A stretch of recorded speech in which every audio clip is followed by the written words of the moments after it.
There they go into the back. The blue line on. We have a race, and Satnova's beaten Pure Steel out by a length and a half. Welcome to Talking Trots, hosted by Morts and Michael Radley on Tab Radio, Racing and Sport. The sensational Sydney Sider Seals to Sam comes off the back straight. He's a bucket load of alliteration, this fellow. Scott Bomber Hill will join the boys to look at the Friday night meeting at Gloucester Park. Scott will find the winners for the weekend's racing. Here comes Quinny. I'm the mighty Queen is 4 deep and letting go. Sit back and enjoy Talking Trots with Morts and Michael Radley. I'm the mighty Queen is just in front. Dasher VC can do no more. And the West Australian champion has done it again. Yes, hello and welcome to another big edition of Talking Trots. We're bouncing out of the Breeders' Stakes last week, won by Artie by the Seaside. And also the 4 and 5 year old championship won by Mr. Smarty. Two very good horses I think we're going to see a lot more of. And we go into this week with another mare's race, a Westbred 4 and 5 year old mare's race, the Harry Caporaro. And Shane Girl is the short price favourite to take out that event. And a big week in racing as I welcome in Mr. Retrovision, Glen Mortimer. How are you, Morts? Evening, Michael. Always good to be back. We were here last week and we're here again this week. We were. Now, you're going to leave me next week. Next week I'm having off, yes. I'm going back to, I've got a family thing back in Newcastle. Yep. So got to go and see the family. Very good. Just Silky and myself, unless I can... maybe we won't unearth a star this week. Could be. Come in and co-host. Could be. We could introduce a segment about the Ishmael Football Club. Yes. Yeah, just waffle double time. our listeners. Getting down to the big stuff, which is punting last Friday night, Bomber, plus 4 units. Lusaka. Yes, all class. No good on the multi, blew the multi. Now, Ollie got on the scoreboard nicely with a win at Albion Park. Yeah. Then Mr. Piccolo at Calabaron, race 3, number 8, paid $4.60. Then he had an $8 place getter at Calabaron and the multi at Bunbury. So, our man. Fill up there from Ollie, which was great. And our guest had a great weekend. Stewie. You'll get to him in your doubles. He had an absolute weekend out, he did. But as always, Michael, a great night of racing at Gloucester Park on Friday night. Duty Bound got the night off to a good start for Gemma Hayman and Chris Voke. Cheap early quarter, and then beautifully rated by Chris Voke, who I think is probably on the 16th hole at the moment, with having a hit there with Ross, but he is in incredible form at the moment, Chris Voke. Lusaka, too much class. G. Franco, Ecuador had every possible chance. Just a bit disappointing there. Rock and Roll Artist got to the front easily and won well. Rockmeister was a massive run in that, sat outside the leader. Artie by the Seaside, too good. 156.1, home in 27.8. Mr. Smarty, just that. Now, I've never seen a bigger push for a horse than what we had last Thursday. But I thought it was going to start at $1.20, the way he was talking. It was like it had already won. Yeah. And we just had to go and collect. So yeah, and they were still betting like $1.85 with 10 minutes to go or something. Now, he looked like he was under a bit of pressure away from home, but beautifully driven by Stewie, but that was a massive push, and then just backed it up the next race with Jumpin' Jack Mac, bought up the double for Stewie, had the patience to stay in, and then just waited for him to turn him. Boy, once it saw daylight, it really sprinted very hard. He's been racing so well in those in the other races, and usually when you drop back, even though Steeler shows a nice horse, he was dropping back a long way in class from a Nullarbor and Fremantle Cup. Yes, certainly was. And the judge couldn't separate post-game, and he's never been better. I watched the replay of that one because I saw the dead heat. And I watched the replay going, they've got it wrong here. There's no way. This one is lunged about a metre on the line. It didn't look like it could possibly get there, and it just did in that last metre. It has lunged big time. So we've had a a draw. First time for a long time. Anyway, it was a dead heat. It was a dead heat. Yes. Chris asked for a look at the photo because he couldn't believe it either, but it was a dead heat. Dead heat, yeah. And then Beyond Bling, that was suited by the real early burn. Yeah. Beyond Bling, another one when I went back and listened to the replay, that couldn't win according to Richie. It was making ground nicely. And the other thing and then it just kept coming. Eve Crocker, who we were on, looked like had the race sewn. I think there's a couple of wins in store for her over here. Oh, absolutely. Yeah. Just, first obviously, run here. Obviously sorting her out as well between Nathan and Corey and that. Yeah. But yeah.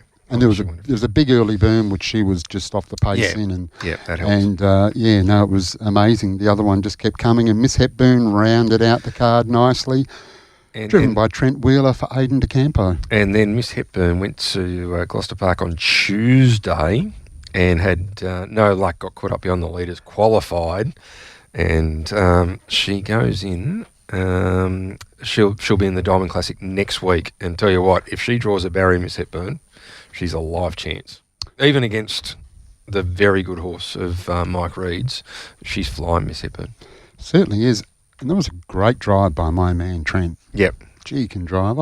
I don't understand why he doesn't get more drives in the city. Yep. Because he can certainly drive. So Friday night there was a treble to Team Bond and a treble to Hall Senior. A couple for Gemma Heyman and a couple there for Aidan DeCampo. 3 for Denny Roberts. 3 for our man Stewie. Yeah. 2 for Chris Vogt. And a couple for and a couple there for Trent Wheeler. Saturday at Bunbury, Stewie trained a couple. Yep. And drove 3. Yeah. So he was on fire after being on our show. And of course, Barry Howlett, very rarely does a Bunbury meeting go past where Barry Howlett doesn't get 1 or 2.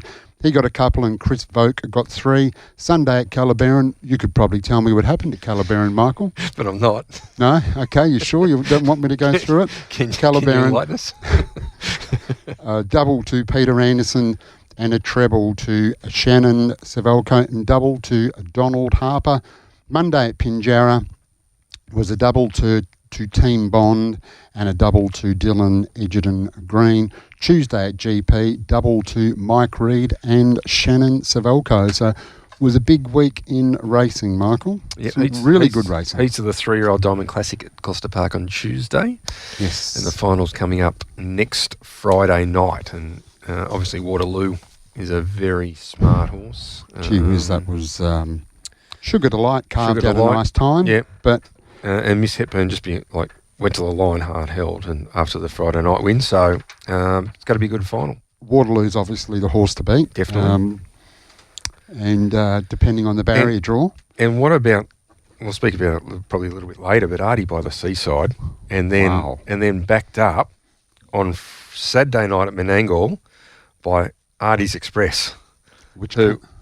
I reckon, I still think Quinny's win in the Inter-Dominion is the best performance I've seen at Menangle, but it's got to rank right up there in the conversation. It was staggering performance to run down Ladies in Red off the pace, being 3 wide with cover, mind you, but 3 wide and giving it a start in 26. Yeah, it was a massive performance. And Mike Tanev, who also part owns Artie by the Seaside and sold shares to Team Bond and sent it over. Might see if we can speak to Bonnie and organise an interview with Mike from Canada. He's in Canada.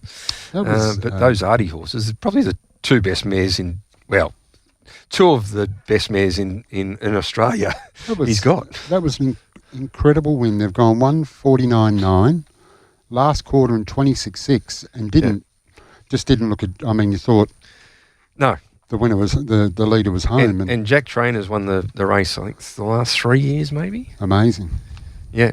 But great performances, and once she rolled to the front, Artie by the Seaside, and you're listening to Danny in the interviews after the race, you can just tell how much she thinks of this horse. She's a great, and she's a big mare. Many people doubted she'd get around Gloucester Park, but she's handled it pretty good so far. Done very well, and then of course also at Menangle, there was some great racing Menangle Saturday night. And we had Bunbury on as well, which is great. But very pretty, winning the Oaks. She's very smart.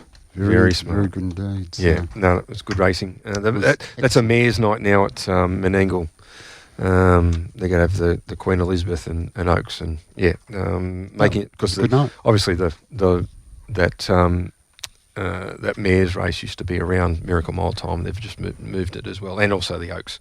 So just sorting out, as we'll see, changes to the feature race calendar. We might actually ask our guests as well about different things around that. I've got a very special guest. We haven't mentioned our guest tonight. Here for our guest. Our very special guest is the manager of harness racing for Rawa in Cameron Brown, and he joins us in the studio. Cam, welcome to the program. Hi, Mick. Morts, how are you?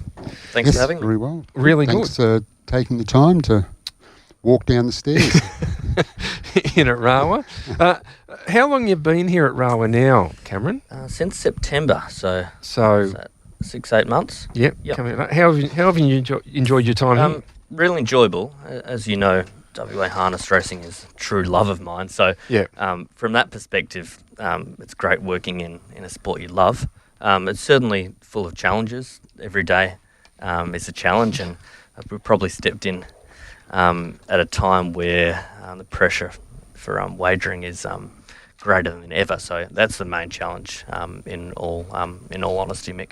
Yeah, we'll talk about wagering in just a moment. You're also in charge of special projects, which I take is the Western Trilogy. It's one really, of them. First dip for me into a tri-code type of venture. So taking care really of the slot holders across the board for the Nullarbor, the Sandgroper, and the Quokka. It was a really good insight into the other two codes. I was obviously down at Cannington for the Sandgroper, which is a really good night. And the same at the Quokka on a Saturday. So some learnings from both codes really. And I suppose generally with the Western Trilogy, we were really happy with how it went this year. It certainly appeared, this was our second year, but it certainly appeared as though we improved dramatically on what we'd done in year one, which was always going to be the case. But I think you've asked for some feedback from participants to gauge satisfaction, but currently you would believe that what we did this year surpassed certainly what we did last year. Yeah, it does feel like that way, and I suppose from my perspective and within Racing WA, we're really eager to learn and get better and to review, so we're actually straight into the review process.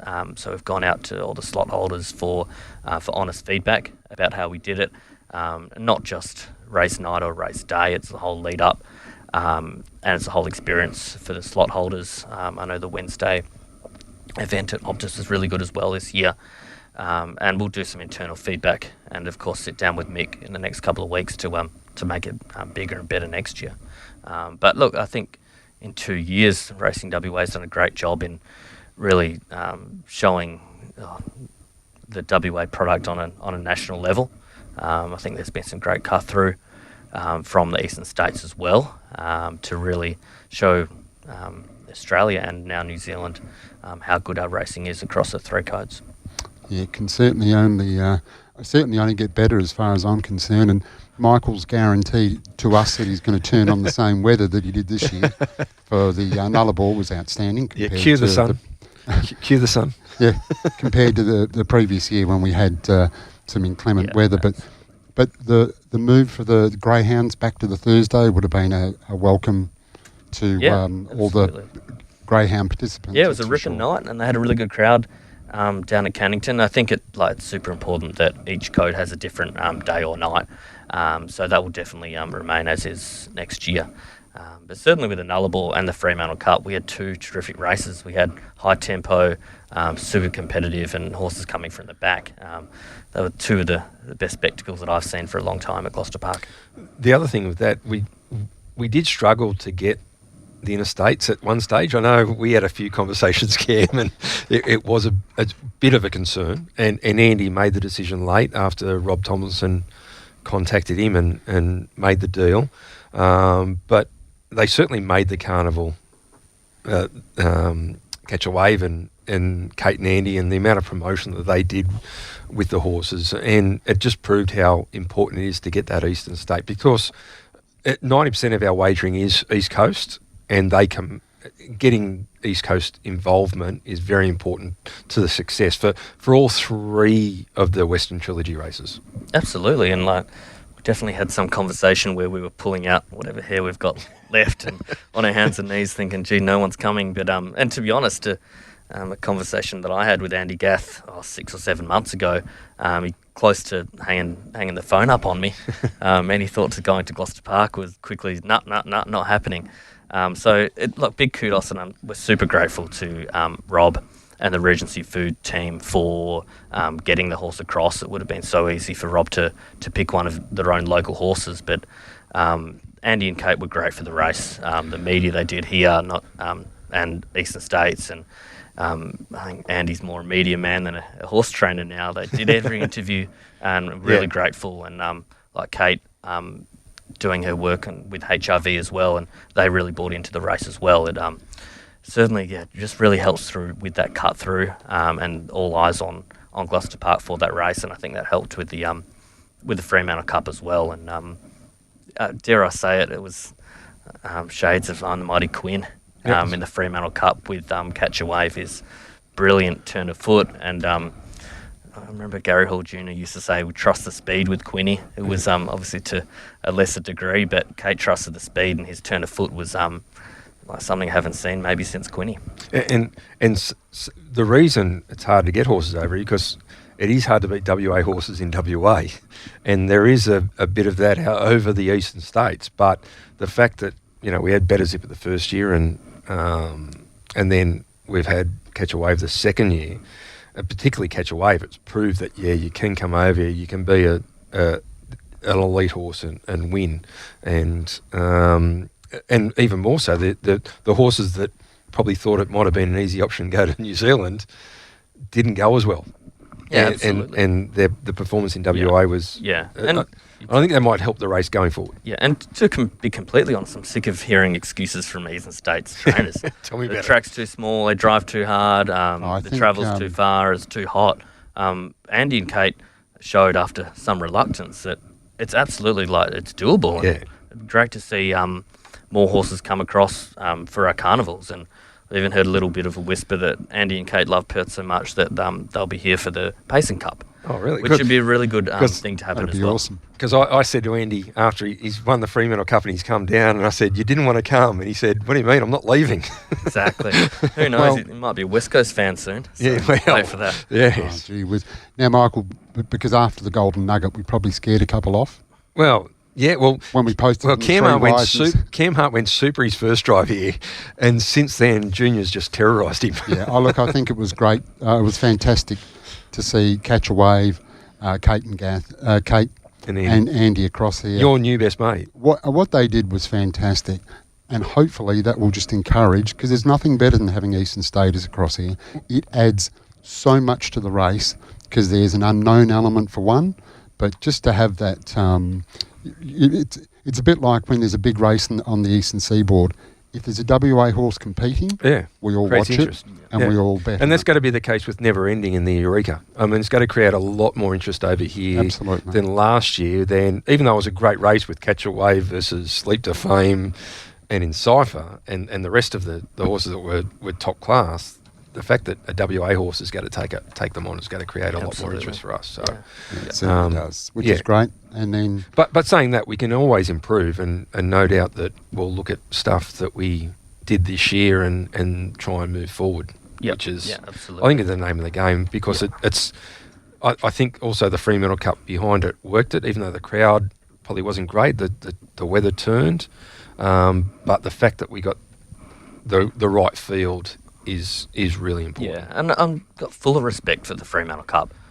It's time-honoured, it's Richmond Raceway, and the last thing I want to hear about the Fremantle Cup is that it's a lead-up. I want the Fremantle Cup to be a grand final, and I think it was the week after the Nullarbor. I think everyone was trying, and everyone had a proper crack, and that's what I want for a race of that stature. Absolutely. Yeah, that was a great race. It was an amazing race. I was up on the fortunate to be giving the trophy out to somebody else, unfortunately. But talking to Kate, and she was just blown away by our racing in WA. She just said that was so exciting Admittedly, they had just won, but just all the moves in the race and everything that happened in both the Nullarbor and in the Retrovision Fremantle Cup, the moves and the excitement of the racing was unreal.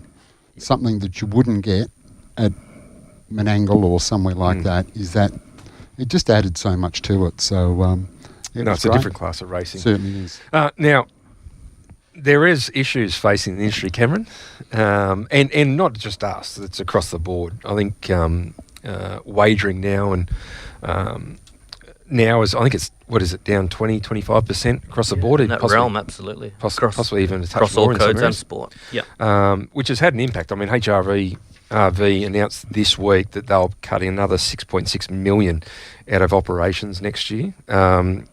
Last year they cut 6.1 and they actually reduced prize money by 3.9 million, which is not great for the industry over there. They haven't announced any cuts to stakes this year, but it possibly could happen depending on what wagering happens. But RA was committed to not reducing stakes here, but it's got to be a concern that wagering's down and the sustainability of racing at the moment is a big question for all jurisdictions. Yeah, and I think the harsh reality is the sugar hit of COVID is completely over. Yeah. And we've returned to pre-COVID or slightly worse numbers, certainly in harness racing. Certainly within Racing WA, we need to ensure that we're creating as many saving efficiencies across the board so we don't need to cut stakes.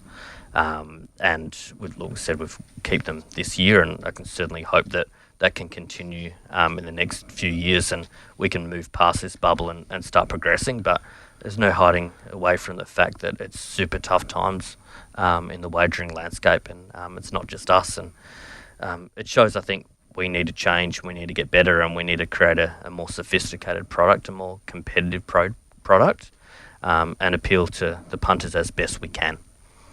How do we do that? There's no magic bullet either.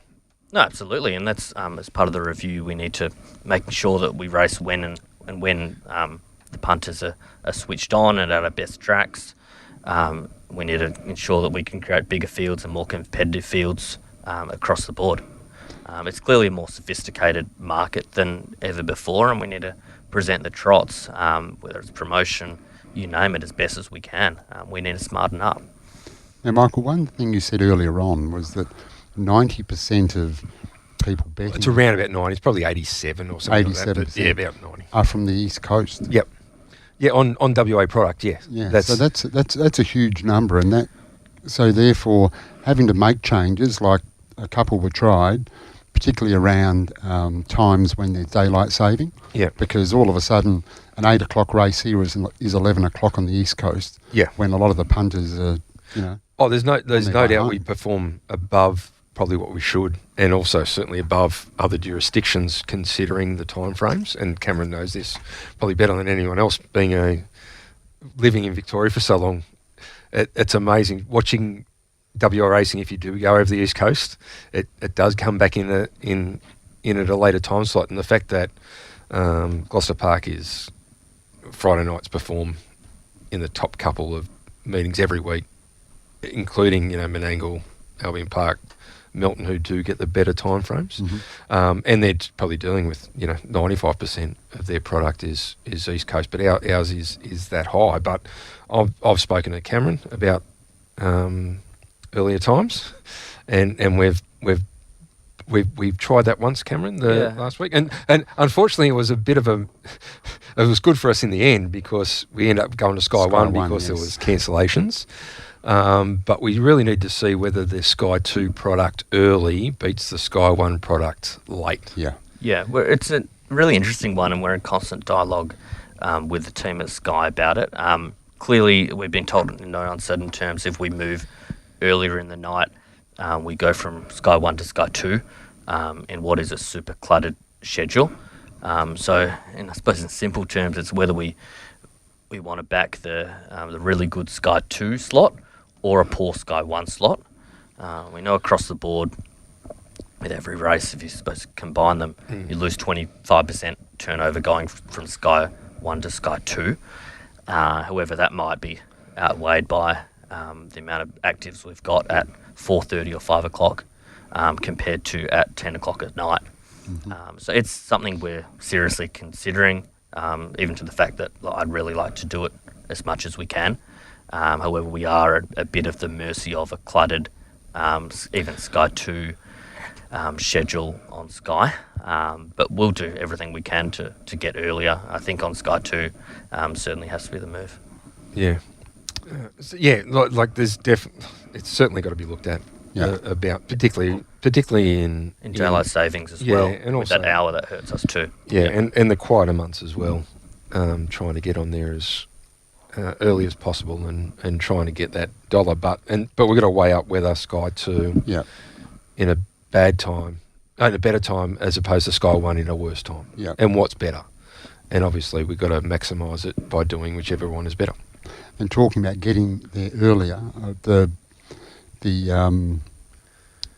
conversations out the back with Tim and the drivers are fantastic, and they're on Twitter, and that's really good. But now not having that lead into just before race time, just before they're about to The jump. late mail. Yeah, the late mail. Yeah, well, What sort of? I don't know whether Cameron can. I'm disappointed that it's not there. Yeah.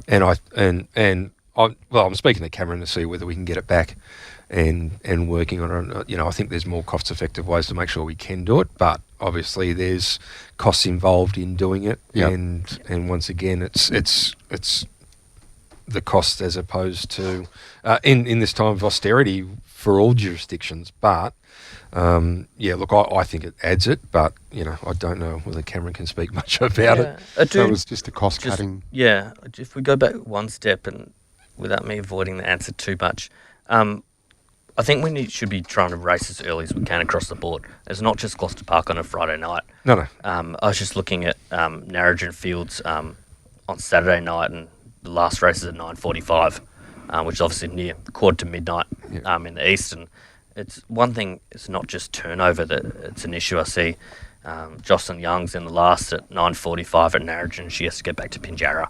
And even the second last, Colin Reeves, someone say the king of Pinjarra. It's a long way back for these participants, and many of them are starting early, 6 o'clock, starting to fast work, and in the last at Narrogin. I want to avoid road accidents, fatalities. That's the last thing, and to be honest, that's probably more important than turnover, participant fatigue. Absolutely. It's got to be taken into account. The amount scary. The amount of kilometres that the participants are doing at different stages of the day as well. So, but it makes a huge difference. You look at race 10 at Gloucester Park on a Friday night. If you're coming from Bunbury or somewhere, you're not home until 1 o'clock in the morning, 1:30, and you've still got to unload when you get home. So it's certainly dangerous. That's for sure. Yeah, I think we've really got to give credit to the participants for rocking up, and I know that obviously there's an level of, obviously we're doing it for prize money and love of the sport too, but the hours that these people are doing is truly phenomenal, and it's easy for us in offices to look down and perhaps don't think about that as much, but we're truly grateful for these people that are devoting their life and the hours for the sport they love. Now, another issue that's going to come up is the national ratings, which you did have a lot to do with when you were at HRA. You're looking to consult on whether we change from our current levels in HWOE to the rating system. And we'll run some consultation sessions likely in early August on this around Western Australia. A big part of this is the programming, and I'm a big advocate that programming's everything. I do want to, I suppose, a reset on programming, and want to go out to trainers and owners and drivers, of course, as their feedback on programming, especially for 2 and 3 year olds. I think that's an area that we can really improve on.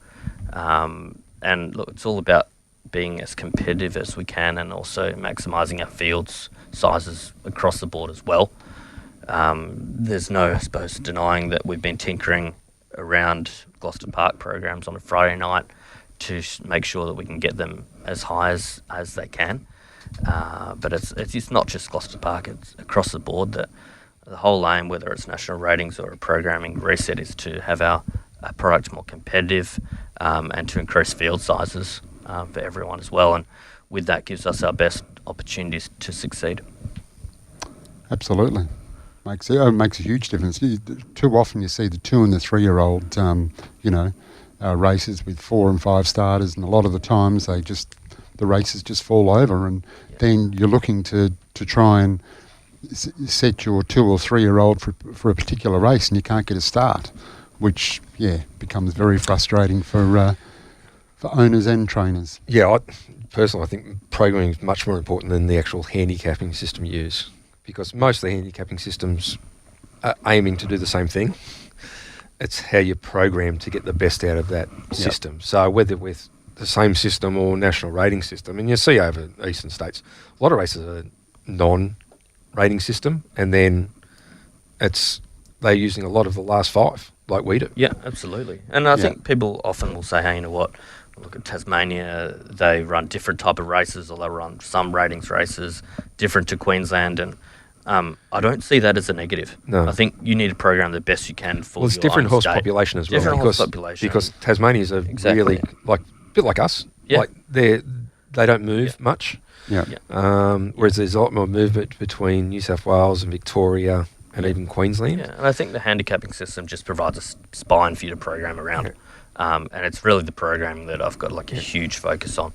Yeah. And Queensland have got bands. Yeah, so they've got a completely different system to everyone else as well. On Saturday nights, they still run an MOM1 band system, which, look, if they're in mind that works for their state, good on them. That's my view. And if we go to national ratings and we can program however we want to maximise our competitive racing here, we'll do it.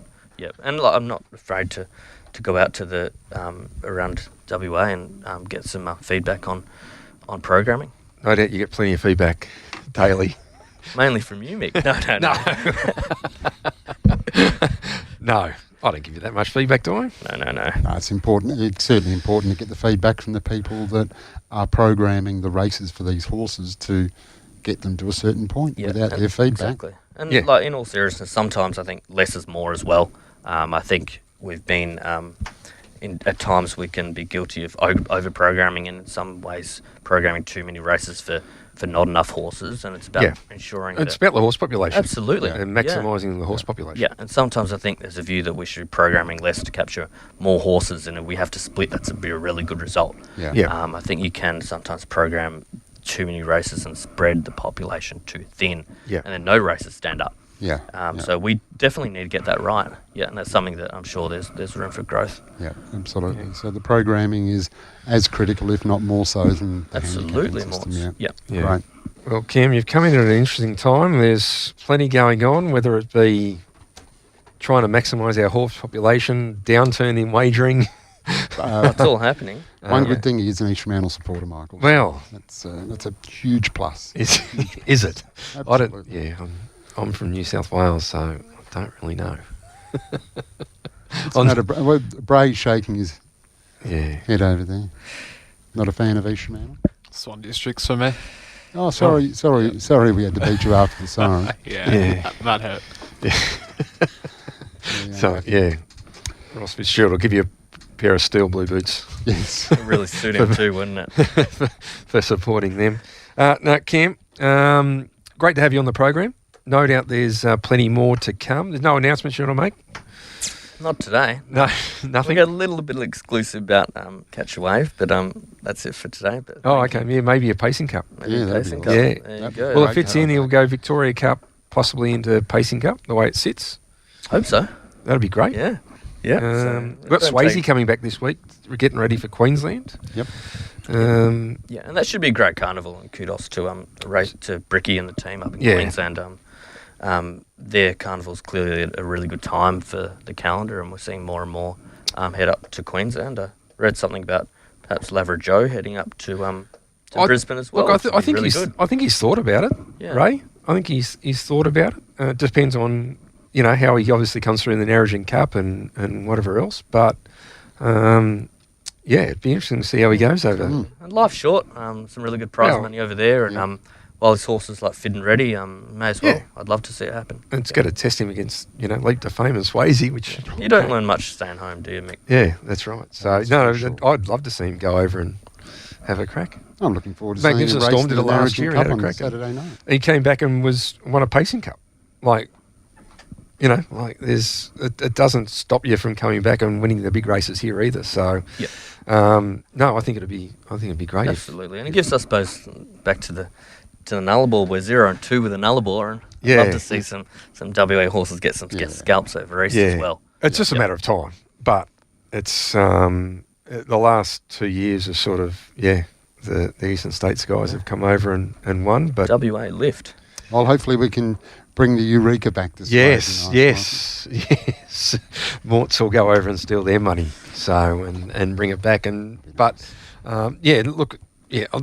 As you said, I think the Nullarbor was great. We can do a few things that can change and improve it, but it's Get certainly better each year, I think. certainly a great concept, and you can overdo slot races as well. I think they're unique and they're a section of the of where we are, but you know, there's no way we could run multiple slot races going around. And you know, saying that, you know, the prototypes coming up in Queensland and whatever else, but they're sort of, you know, each state's sort of looking at one or two each. And The excitement of the first one is great, and the introduction of the Nullarbor was wonderful news. You've got to make it worth the while of everyone to be part of it. And that's not easy when you actually sit down and crunch the analyse numbers. it. But obviously, when the Nullarbor came, it was just great. It was something new. Yeah. And I think the sport needed it. Yeah. And it just needs new things to generate interest and investment. But I wouldn't, like to your point, I wouldn't get too carried away and be having plenty of them. Yeah. Slot races. It's a bit hard. Yeah. But no, it's been great. And Yeah. as we said, next year, looking forward to the Western Trilogy. It certainly appeared to be a very good success. And I know that the numbers don't lie, so it'll be interesting to see what the turnover was like compared to last year, but I would have thought it would have been as good, if not. Well, even in line with what's going on, if it breaks the trend a bit, and even if it's below last year but above what's trending at the moment, I think it'd be a great result, because at the moment we're seeing 25% decreases. So it'll be a bit hard to say that it's going to turn over more, and we don't get the figures for another month or so. But to break that trend, and even if it's slightly down on last year compared to, I think it'd be a great win, because at the moment everything's trending. It's not great. If you look at the figures week on week, Cameron, it's red. It's red at the moment, but I suppose from what my view is that, like, we need to be able to present it as best as we can, and we put on a really good race, competitive field, a great like spectacle like we did for the Nullarbor. That's as best we can do right now. Yeah, that's probably my view. Absolutely. Yeah, No, great. and the amount of positivity coming out of it as well is It's really awesome. good, and positive media out of it's fantastic. And I think it was all around good. All right, Cam, thanks for coming in. Talk to you later. for your Thank time. you. Cam Brown there, the manager of Harness Special Projects at Railway. Yes, very good of Cam to give up his time, and some good insight there as to what's going on in harness in WA. Now, this segment is brought to you by the man who has the naming rights to the Swan District's home ground in steel blue boots, built for comfort, made for work, well over 700 stockists nationwide, and Morts, they are the best boots going around. Well, they are a mark of true skill, Michael, as we know, designed for comfort, durability and choice, backed by that 30-day, 100% waste of time comfort guarantee. Yeah. They're so comfortable, you just don't need it. So you open the box, grab that, the guarantee, put it in the bin, put your boots on, and away you go. Yes. Indeed. Actually, Ross has just booked a function at Gloucester Park in June for steel blue boots. So, Very good. yeah, looking forward to hosting him and the team, the social club. Very good. Yeah. They're good. They are very good supporters of harness racing and our show as well, Michael. Steel Blue Boots. They sure And big sponsors of Swan District's football club. are, aren't they? Yeah, they were a bit unlucky a couple of weeks ago. They got beaten after the siren, didn't they, Bray? Is that right? Were you there, Morts? No, I wasn't because I had a dodgy knee. But, that's right. But I believe that Whoosh was. I believe he wept. We haven't seen him since. No, I believe he wept. So I got a feeling Bray might have as well, to be honest. Yes. All right. Now, can I just say I learnt something about our young man that does the panelling tonight. Peter, the perfect panel puncher brain. Correct. That he's got a podcast. Yes. What's the plug your podcast, Bray? What's the name of the podcast, please, Bray? It's called the Bray and Ethan Podcast, where we chat to. So you've come up named after myself. Yes, you've gone correct. into a lot of. Sorry, it's called the Bray and Ethan podcast. Less important, but and what do you? Which is why his name's second. And what do you discuss? I'll tell Ethan that when I see it. So what's the? We chat to up and coming athletes around the WA area and maybe Australia. Any particular sport or just particularly footy? We haven't announced anything yet, but we've got a college footballer coming on next week, which will be exciting. First ever non-Australian sport, which will be interesting. Oh, very good. So yes, very good. And where can we listen to that? Wherever you find your podcast, wherever you find Talking Trots. Bray and Ethan. Yeah, just get the wording right. Bray and it's important. Ethan. So I'm tipping you're big on the draft in the AFL as well. Yes, we are into that. You go heavy into that. Take on that. Yep. Okay. Bray and Ethan. Just got to get that down. Yeah. Very good. I'll have a listen in. Mort's got to click and subscribe. And I'll critique next Thursday night. And in the Mort's podcast critique. All right. Which is very sought after. It's not true crime, so I don't think I'll see it. Yeah. I'll listen to it. So what's your favourite podcast, Mark? Listen to a lot of Dateline NBC. They do a showcast, which is the podcast of their show, but Dateline NBC. It does a lot of true crime. After I've listened to Bray and Ethan, I'm very, very boring. I'll have to. Bomber's a big true crime podcaster. Yep. Loves it. My wife gets a bit worried when I listen to all these true crime podcasts. Yeah, I do listen because it's usually the husband. Yeah. I do listen to some crime podcasts. There are some good ones. Yeah, very good. Some crap too. Not as good as Talking Trots with Morts. Now, I think we've got a few extra listeners. Have Michael. I think we might have lost one or two over the Nullarbor period, but I think we've got a few back. Oh, really? Yeah, a couple of people that listen now, so it's good. Oh, that's good. Hopefully, if they were listening last week, they were all in. I know I was. Oh, it's Stewie McDonald. One of the decent bet I've had for a while, Michael. It was free money. Great. And they just kept on betting a price. It was very good. When I saw Stewie get the stick out, I thought... No, I was always confident. Yeah, no, that was a big push, and that was a good win. So if you were listening last Thursday, the account would be full. Yeah, it was. And then Bomber up 4 units, and Ollie had a weekend out. So it was a big week for Talking Trots listeners. Let's hope we can do it again. This time's for a break. And last week we heard from Stewie McDonald, and it was just a put-in take-out proposition in the West Side. Wasn't he good? Auto Wholesalers 4 and 5 year old championship, and couldn't have been more confident. That was great. I don't think he could have said anything more that this was a complete moral. Yeah. And was happy to sit outside the leader. Nothing mattered. It was going to win. And in the end, he did exactly what he said he was going to do, just cruise around to the chair and dominate the race, and that's exactly what we do. As we have a break, here is Stewie McDonald and Mr. Smarty winning the 4 and 5 year old championship. Smarty's ahead away. McDonald is throwing everything at the favourite, trying to get to Sky Lord, and they've raced away from behind the Black Flash, Al Capone, and then Sky Lure around the turn. On the outside, Mr. Smarty now has raced up and shot past Sky Lord, and it looked over, sprinted away, and then on the Black Flash, followed by Al Capone, but Mr. Smarty raced away. Al Capone running home strongly. Mr. Smarty in front of Al Capone and Hale St. Louis, and Mr. Smarty does it well. Big win from Al Capone, Hale St. Louis. There's always a lot more in store for you at Retrovision, like Retrovision's lowest price guarantee. If you find a lower price on a same-stocked item, we'll beat it. There's our 60-day price promise, where we'll refund you 120% of the difference if you find a lower advertised price on any purchase.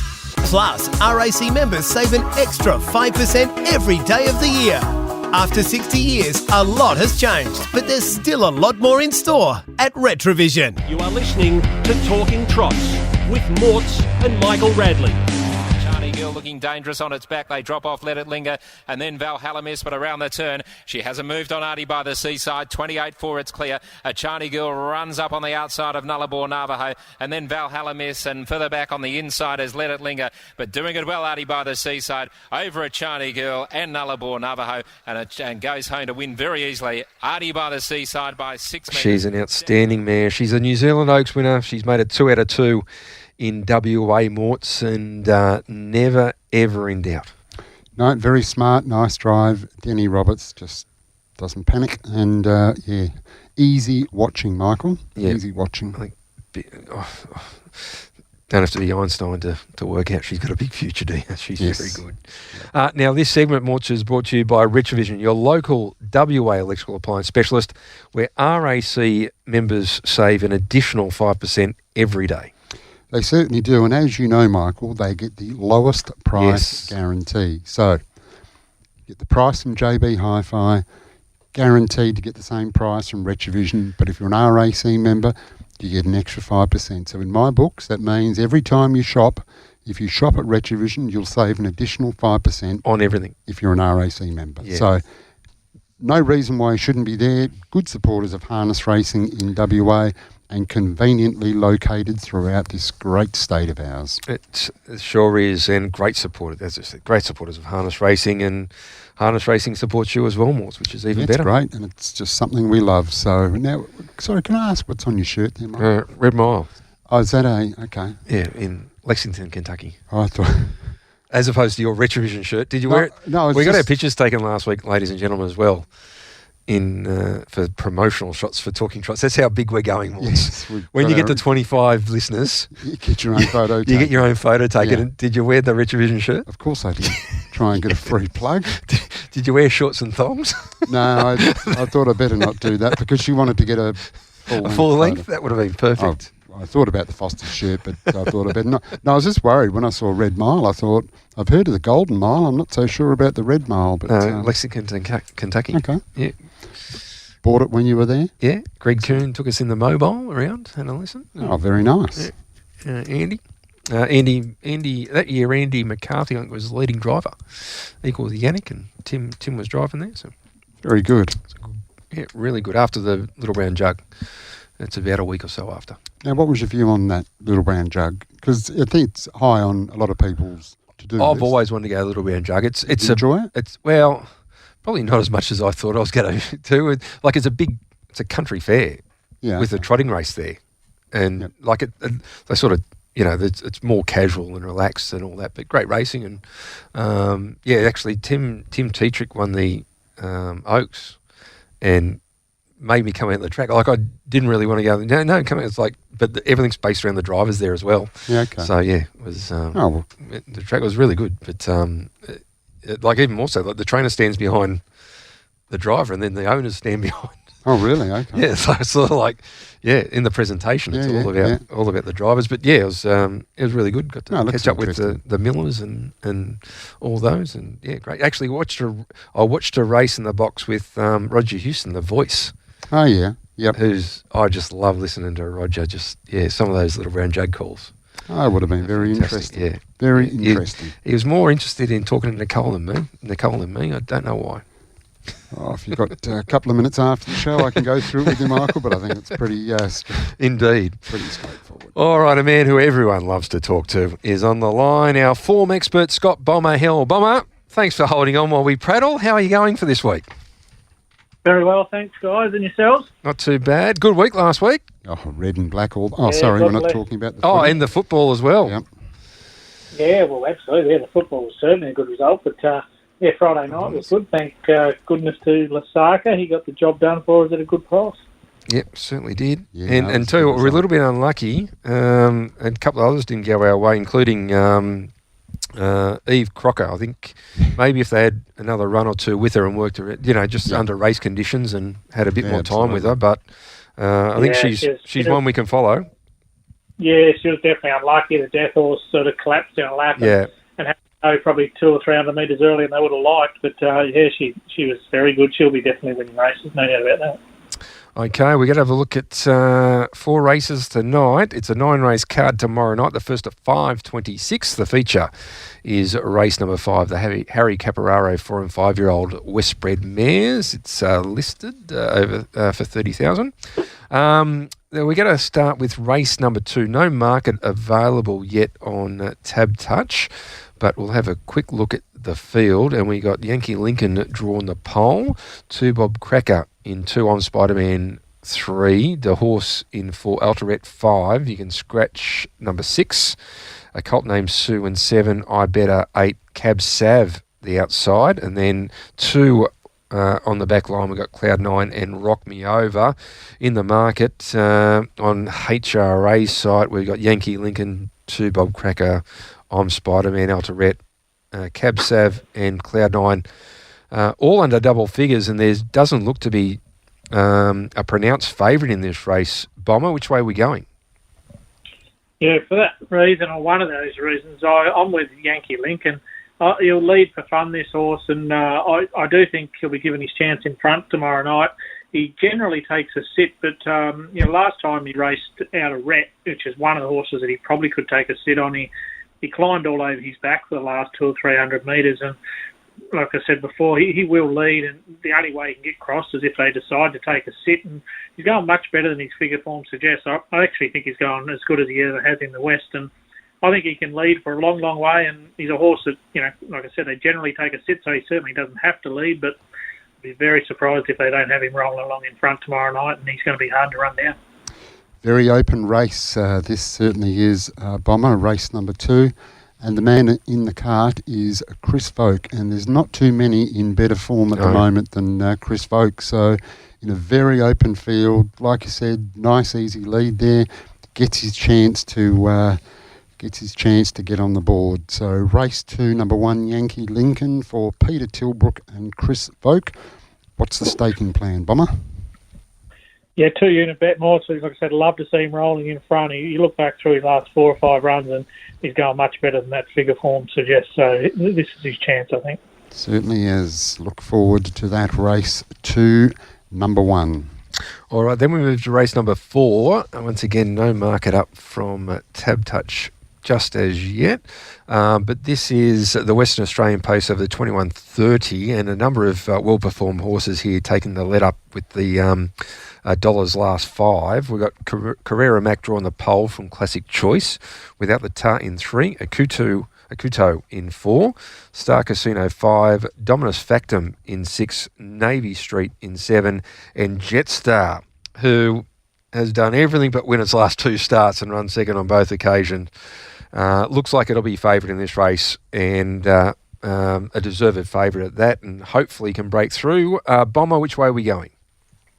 Yeah, I agree, Rads. I hope he does as well. Jetstar, he's come back in really good form, I think, this prep, and I expect him to just bully his way to the breeze as he generally does, and from there I think he'll be just too good. He's beaten most of these of late and doing most of the work in the races, and they've all had their chance to run over him and haven't been able to, so I think, this is his opportunity. He's snuck into this race courtesy of those 2 seconds at his last 2, and I think the class will rise to the top. 100% Bomber. Yep. Hard to argue. Yes, certainly is. Been racing well. Just hasn't quite found the line, but I think might have found the field, and only 8 starters. Denny Roberts, Team Bond, going along pretty well at the moment. So race number 4, horse number 8, Jetstar. What is our staking plan, Bomber? Yeah, 3 units more, so I think he's found his race. I expect him to win. Yep. All right. Let's we're going to preview 2 more races and a multi after this, but let's go to a break. As we do, we spoke about Eve Crocker, and Corey had to go probably a little bit earlier than he wanted to, but I think it shows good signs for Eve Crocker going forward. But on the night, it was Joe Savalco and Lang Inwood with Beyond Bling that got the better of Eve Crocker right in the line.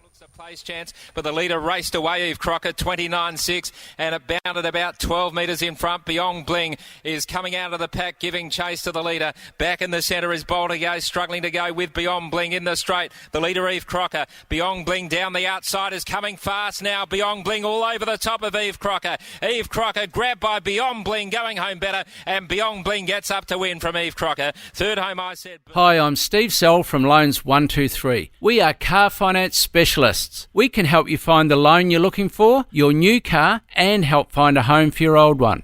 If you want a new or used car but feel uncomfortable visiting car yards on your own, we can help and often save you money. For a stress-free way of buying and financing your next car, who do you see? Steve Sell at loans123.com.au or call 1800 100 100.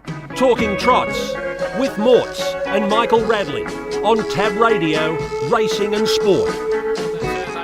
Third quarter in 28-2. The leader, Franco Ecuador. Here's Lusaka letting go with a good run out wide. Back in the centre, Vanderbilt in the straight though. And Lusaka has raced up and shot to the lead. Vanderbilt coming through in the middle. They beat off Franco Ecuador. But Lusaka is clear now from Vanderbilt, Franco Ecuador. And then came McLarty and Classic Joyce. But a nice winter. Lusaka came away to do it well by 3 metres to Vanderbilt. A long gap to Franco Ecuador. God bless him, Morts. Yes. Good result for us. Certainly was. Very good win. Very good win. Yeah, and Lusaka, he's one of those, I think we'll see him in those 4-year races at the end of the year. Another one. She's a good crop, isn't it? I think probably the right idea as well by Team Bond to go and take a $20,000 race rather than go around against Mr. Smarty and may as well win a race. Yeah, look, it's going to be a great great Retrovision Golden Nugget at the end of the year, Michael. Wow, the 4-year-old lead-up races are going to be fantastic. We've got some very good talent there in the 4-year-old ranks. Looking forward to it. We sure do. And before we get to Bomber for his next 2 races to preview, which we've got Tab Touch markets for, this segment's brought to you by Loans 123, car loans, debt consolidation, all your personal finance. Who do you see? The great man, the nude nut, Steve Sell. Yep, you can do that either by going to loans123.com.au or the very easy to remember number 1800 100 100. Still doing things the banks can't, Michael. Yep, a great supporter of us here. Not only Talking Trots, but Tab Radio. He's a great man, Steve Sell. He certainly is. He's a funny man. He is. Good to catch up with him when we do. Now, let's get into the next race we're going to look at. It is the main race. It's the Harry Caporaro 4 and 5-year-old Westbred mares. It's $30,000 and a listed race. And let's have a look at the Tab Touch market here. Tab Touch, the brand that funds the industry. And we've got Sweet Vivian at $5.50. Sport, $14. Miss Sassy, $21. Hunt the Magic, $9 to $10 back into weights. Wall Street Girl, 19 into 16. Champagne Everyone, 12. Queen in the Corner, 16. Don't Be Silly Chili, 31. The Wand Waver at 126. And off the back line, we've got Ashane Girl, the pronounced favourite, 155. And it's firmed up a touch into 152's on in the old. As Bomber, which way are we going in the feature race of the night? I'm going with the shorty, Rads, but the $1.50 absolutely gift wrapped, I think. Mother's Day on Sunday. I reckon this is a very early present for us on Friday night. She'll just cover these. She's going much better. She's coming out of much harder races and drawn inside. Well, the only one off the second line. Junior will make all the right choices from there. He's got options, obviously, and I think just use your boosts or whatever you've got and zap this price because she'll start much shorter, I think, and I just don't see how they beat her. She just looks the winner. So this is Stewie McDonald confidence in Shanae Girl. Like we were with Mr. Smarty last week. So we just, whatever we went on Mr. Smarty, we just put on to Shanae and we get Girl. a 50%. I just cannot see. She just looks too good. I'm amazed at the price, to be honest. But, what price do we think we'll start? $1.32, $1.30, $1.28? I personally think she won't start at $1.10, but I think she's a 10's on chance, and I'll be surprised if she started $1.25, $1.28. 10's on. I'm loving all this. All this absolute certainty. Couple of things I am enjoying. One thing is, it's amazing how similar the prices are. Yep. To what's now on the website. Yes. Matty Young, doing a good job. Doing a great job. So well done, Matt and Bomber. It's shades of Stewie McDonald from last week. Bray, what do they say at the end of each wagering thing? You win some, you win some, you lose more. Yeah, we've got to say that. You win some, you lose more. But this is us. The difference is we won it all last week. So if we lose, we actually don't lose anything. I just want to cover ourselves in case there's any legal action. Yes, very true. We do ask people to bet responsibly. We do, but the two's on. Gift wrap 50% on our stake. So, Bomber, I'm guessing this is not a 1 unit sort of investment here. Race 5, number 10. What is the maximum units you bet? Gary Hall Senior and he's fresh, Junior. Gary Hall Junior. Fresh, he's fresh. Yeah, he just needed a freshen up, so that would have done him the world of good up there. He's back from Exmouth, ready to rock and roll. So how many units, Bomber? Yeah, we won't be limping in, Morts. If I could have it, 5 units is my maximum bet. So that it'll be that. But if I did and could bet 10, I would. I'll just go the old speckled hen, hey? Well, the Stewie McDonald confidence. We'll stick with 5. 5 is good and it's responsible, Mike. It is. Because we won more than 5 last week on the other fella. We sure did. All right, the next race we're going to look at is the Trots in syndication condition pace over the 2130 metres. And if you do want to own a horse in conjunction with Glen Mortimer, we've got 2 on offer. Fitzgerald. And Ross Fitzgerald. No, Ross Fitzgerald's an important link there. And I'll tell you what, we've already reserved shares, like they're going very quickly. Good to hear. So we're about to release them ready to go, but you can contact us at info@gloucesterpark.com.au. Now, Michael, Donald was extremely happy with how... Oh, the colt. Yeah, really. And the filly, like the filly, but the extremely colt, happy. The Cooper's Beach was... And when you look back through... Donald Harper's broke in all of Justin's from the sale. You look at others out of Cooper's Beach, well, obviously... 100% strike rate. Correct. So it's... it's certainly a proven line. So he was very enthusiastic. We've only got a couple of shares left, but if you want to contact and you want to get in a horse, that's normally you probably wouldn't be able to. It was a $130,000 purchase, but all the details we can give you. We're selling 2.5% shares, and that's the good thing. About this is you get to be a part of a nice horse. You know, certainly. Look fantastic on the day. Doesn't mean to say they're going to win races, Michael. But this look stage, great on the day, and you get a chance. This stage couldn't have done anything better. You know, get a chance to be a part of a syndicate, and there's an opportunity there to get 2.5%. So, and because I know your 65% went very quickly. We've got 35% to sell. Just went like that. And there's we've had a lot of, but we haven't. Since Donald said that, we haven't actually. He's very happy with the way that he's broken in and sent some videos, and we can send the videos of that out as well. But he's very happy, which is good. It is very good, particularly for you, Morts. And if you want to race one with Glen Mortimer, there's nothing better than racing Ross Fitzgerald, Glen Mortimer, and the Brennans. It's a great family to be. We have a bit of fun. It is. Let's have a look at this race. This is the condition pace. We've got the Narrogin Cup. Friday night, so there's no free-for-all. This is the condition pace, which is the top rating race for Gloucester Park tomorrow night. Now, it's an interesting Narrogin Cup with Penny Tiger off the front line and Lavrajo off the back. Yeah, it is. 145 Penny Tiger and 265 for Lavrajo and Tab Touch, and we might even get a tip from Bomber it's going to be after this. It's a great race. It was phenomenal. Fantastic race. 26.62 metres. Should be a good race. Let's have a look at this, though. This is the condition pace. Hampton Batter, 250 solid. They're all pretty solid from the market that went up. My Ultimate Baxter, 15. Middle Page, 12. The Mickey Taker, 28. Lusaka, who we backed last week at 280. Sorry, the Mickey Taker, 280, I should say. Not 28, 280. I was going to say, that's going to be decimal point. An unusual market percentage there, Michael. The decimal point was in the wrong spot for me. The Mickey Taker, 280, and geez, he's awesome. We love here. Lusaka, who we love after last week at 280, and El Daytona at $15. Bomber, which way are we going in the Trots syndication condition pace? Yeah, I think this horse deserves his chance. Hampton Banner. he gets his first opportunity to lead since he was run down by Tenzing Bromack and Tricky Mickey a few starts back. And whilst this is a nice field, I don't think there are any of those types of horses. And he gets a very easy lead, and I think it essentially turns into a 1,200-metre race here. And Lasaka looks to be the one that can sit outside of him, but if Hampton Banner does get that really easy lead time that I expect, then he's going to, he'll smash the clock late, and it's going to be pretty hard to cover ground and beat him. So I really do think he'll give us a great sight. Interesting race, Bomber. Certainly not the best horse in the field, but the way the race could pan out, like you said, he could get his choice is Hampton Banner. Race number 6, horse number 1, Hampton Banner for Chris Lewis and Deborah Lewis. What's the staking plan there, Bomber?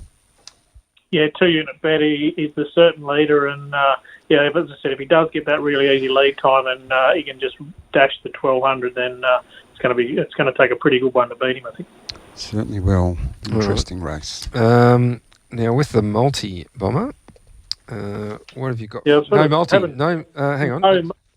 No multi this week. I think we just, for those that you don't want to have the massive bet on Shanae Girl, I think we just take the multi with Jetstar and the Shanae Girl, which is going to be a really good price, and I expect them both to win. Well, Michael's just posted the keys from the Audi off to Tab Touch, so he's all in on the Shanae Girl. All in. The all-up Jetstar into possibly into if you wanted a bit more percentage from Shanae Girl. We can. All right. Now, the Narrogin Cup is on Saturday night. The Tab Touch market, let's have a look. We've got Penny Tiger, 145. Opened up 136 and actually got out to 145. While they pay $34. Better Move Along, 151. Nullarbor Navajo, who ran a great race, $13. Too Fast, Too Serious, $13. Al Capone Scratching on the back line. Feeling Aces, 101. Master Leighton, 126. Laverajo, 265. And Volton 10, the old stager, at $71. Bomber, did you have a tip in the Narrogin Cup? Penny Tiger, 145. Laverajo, who there's got to be question marks after being scratched from the Fremantle Cup. He's at 265. Yeah, I'm a huge Penny Tiger fan, particularly when he gets the lead, and he'll obviously lead here. I think that for exotic players, I think you take Penny Tiger to win from Too Fast, Too Serious and Laverajo. They look the obvious three. Too Fast, Too Serious been quite good since he's come back, and if Laverajo was to put too much pressure on Penny Tiger, he could even get into second, I think, Too Fast, Too Serious. So I think they'll run the trifecta and Penny Tiger to lead and win. Currently $2 a place, Too Fast, Too Serious. Might be a good place bet.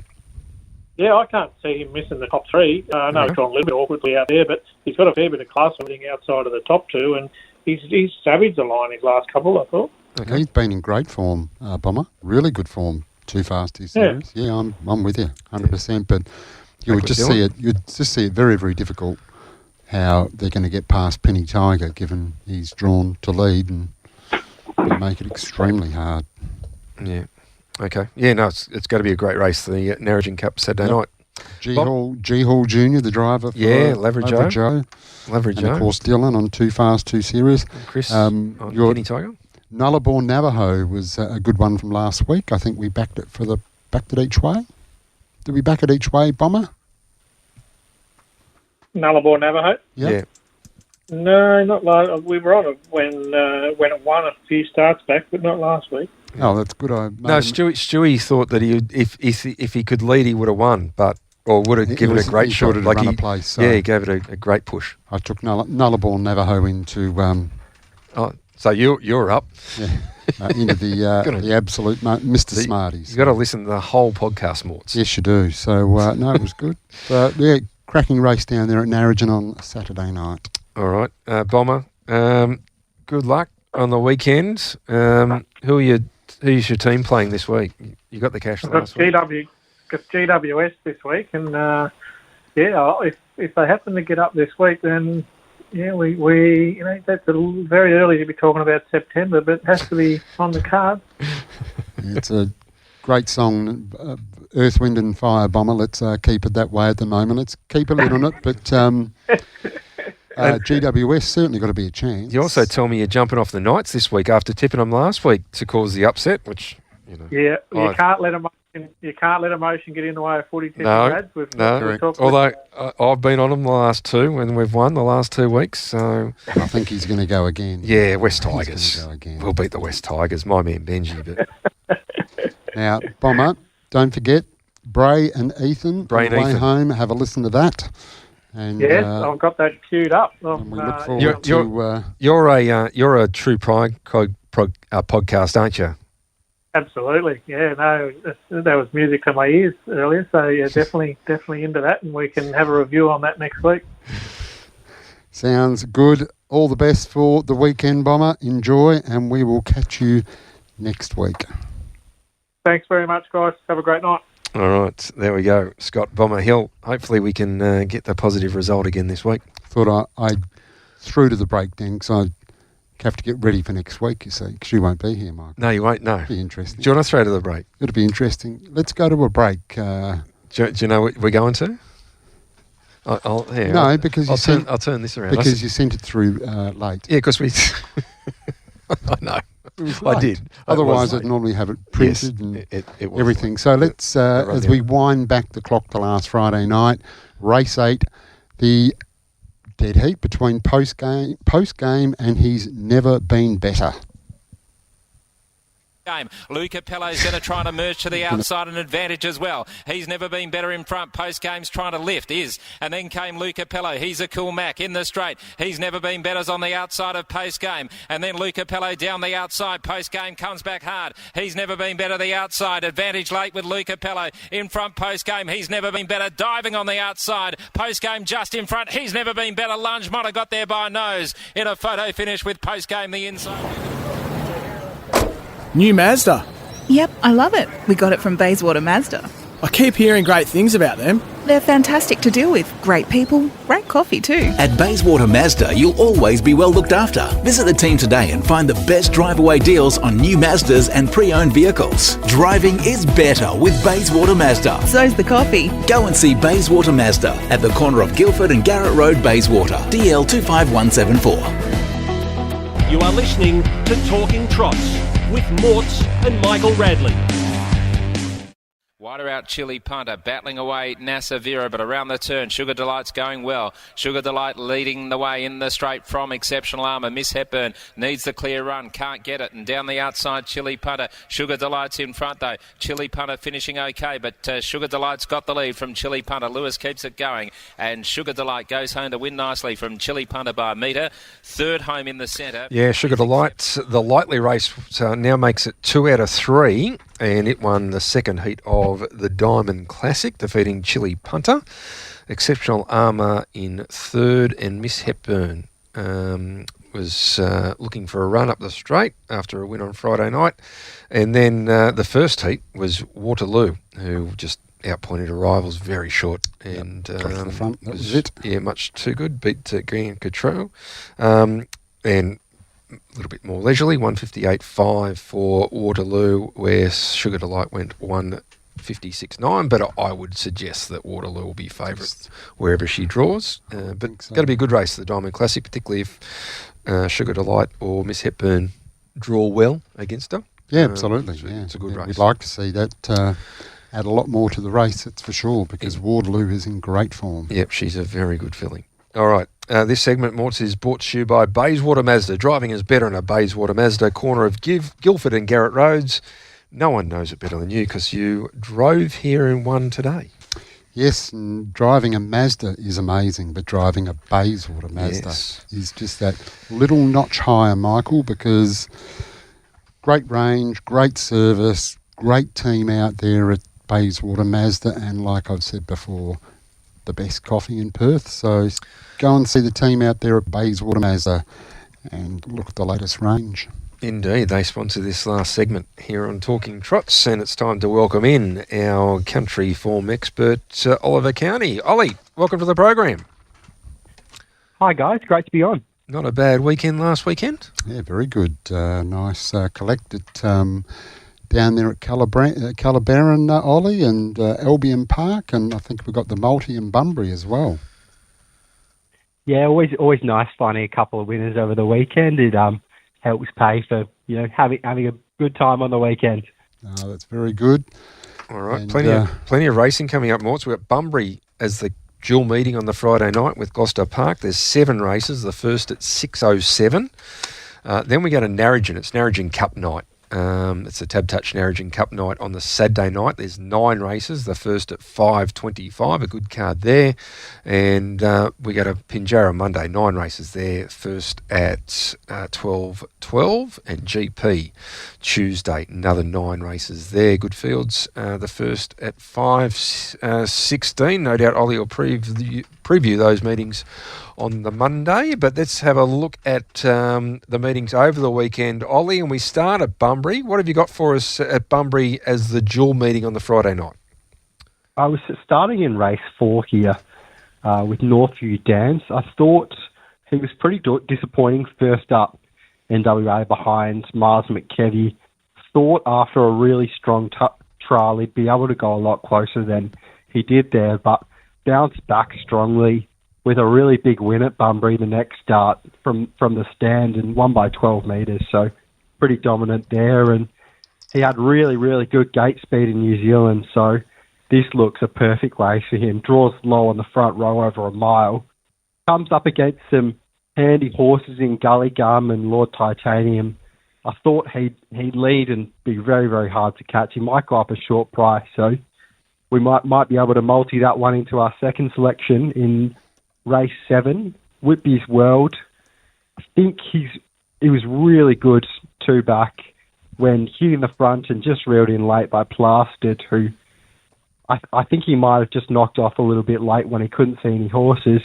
And then last start, really good, got off the gate really fast and then handed over to Madam Publisher, who's racing again on Monday, I saw, and will probably go around a pretty short price favourite and might just be a smart filly. But battled on really gamely to beat Bank Notice home there, who I think is a handy enough horse himself, and they beat the rest by 40 metres. So I think, however it plays out, Whitby's World will be really, really hard to beat. So I think we can multi those 2 together, Northview Dance and Whitby's World. All right, and that's Bunbury on the Friday night in association or in conjunction with Gloucester Park. Then we move to Narrogin on the Saturday. As I said, it's Tab Touch Narrogin Cup night, 9 races, the first at 5:25. Where we going to kick off your tips at Narrogin, Ollie? You need to start in race 5. There's a horse here that went around on Tuesday, I think it was. I Better. Love that start. We shuffled back to near the rear of the field and took off pretty early 3 wide, sustained a long run and was really strong through the line, still coming at them late.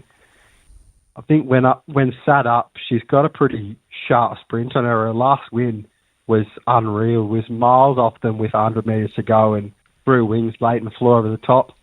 Thought Rock and Roll Sass looked the leader.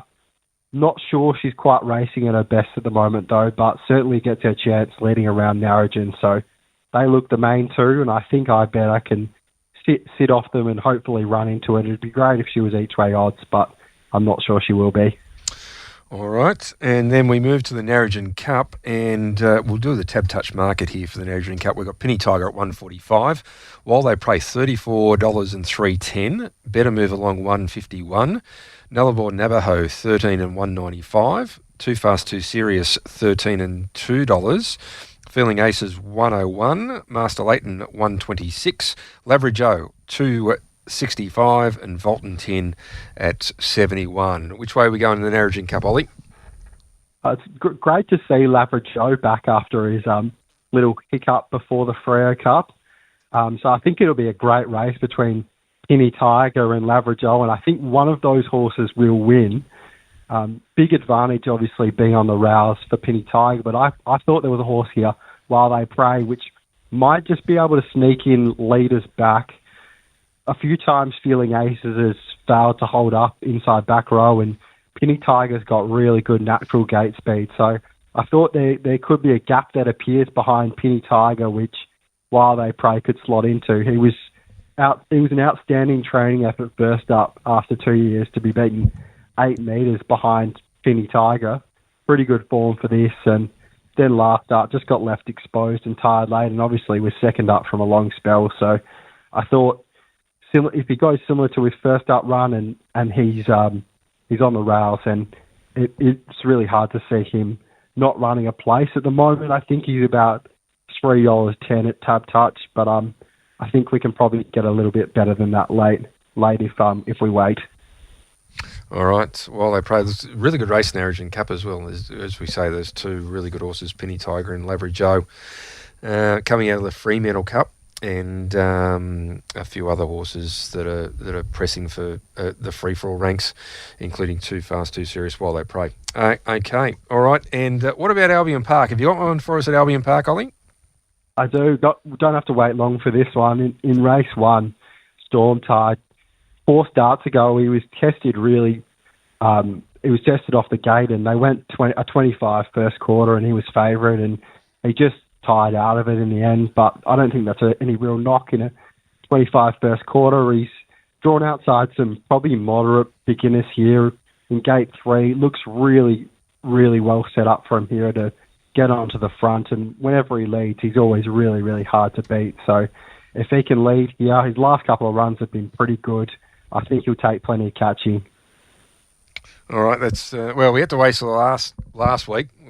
We kick off the night with race number 1 this week at Albion Park, trained by Donnie Smith. Is our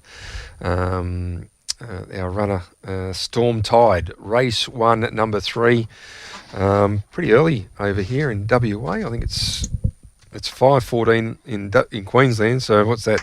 Back no daylight saving. So 3:14 here. Yeah, I always loved the being in WA with the Eastern States racing starting early. I didn't have to wait as long. No, you don't. We won't. Well, straight on the back of Ascot. Ascot will still be going. So, all right. Good on you, Ollie. Thanks for that. We'll listen to you on Monday morning. Thanks very much, guys. Good on you, Ollie Cownie there. In great form after last week, Michael. Yeah. Exceptionally well for the listeners. Couple at Bunbury, couple at Narrogin. Yeah, something to... One at Albion Park. Yep. All right. I don't know whether we've improved our listeners this week. Morts, we might have dropped a couple. Well, the good thing is I'll be asleep by now. Yeah. We might have dropped a couple. So next week you'll be right, because I won't be here, so you'll pick up a couple. Yeah, really, I've got number 20 written above my bed head. That's what I'm aiming for, to get 20 listeners, Michael. And I think we've achieved something. But look, honestly, I think a couple of people tune in, have a listen. Hopefully they enjoy it and get a few winners. And if they did last week, they would have got plenty. And hopefully this week they can get plenty more, Michael. Hopefully. No runners again for you this week? No. Just having a bit of a break. Which is... About to get back into it, though? Yeah. A few lining up. So... that's good. Yep, looking forward to it. All right. If you do have any runners racing, good luck over the weekend. Our thanks to Bray, who actually joined in this week, for pushing the buttons. Yeah, and make sure you listen to Bray and Ethan. Mortz has already subscribed. He's clicked and subscribed. So if you're into your AFL and drafts and all that, make sure you listen. Mortz, thanks for your time. Thank you, Michael. Enjoy time with the family back in Newcastle next week, and be rest assured that you'll probably still have a show to come back to the week after. I can't do that much damage. Well, you mightn't want me back. So, if you get Silky. No, get Silky, yeah. Get Silky. Silky always fills in fantastic. Does a good job. Yeah, and no doubt do the show. All right, Mortz, thanks for that. I was going to say until next week, but maybe you can say that. Yes, until next week, it's bye for now. Talking Trots with Mortz and Michael Radley on Tab Radio, Racing and Sport. Chances are you're about to lose. For free and confidential support, visit gamblinghelpline.org.au.